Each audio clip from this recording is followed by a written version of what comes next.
মাছ পড়িনি নাকি? পড়েনি? শব্দ পাচ্ছি না তো।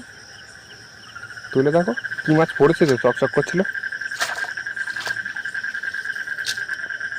কাঁংড়া পড়েছে, কাঁংড়া। কাঁকড়া পড়েছে? হ্যাঁ,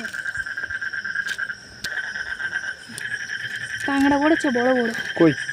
এই তো, এই দেখো, বুঝতো? এই কাঁংড়াটা একদম নরম কাঁংড়া তো, সবে খোলস পাল্টে গেছে। আর এই একটা। হ্যাঁ, ওই একটা, এটা শক্ত কাঁংড়া। দুটো পড়েছে? হুম বড় বড় সাইজ আছে, তাই না? হুম, বড় বড়। এটা চিংড়ি মাছ পড়েছে তো। আরে বাবা, ভালোই তো। এই যে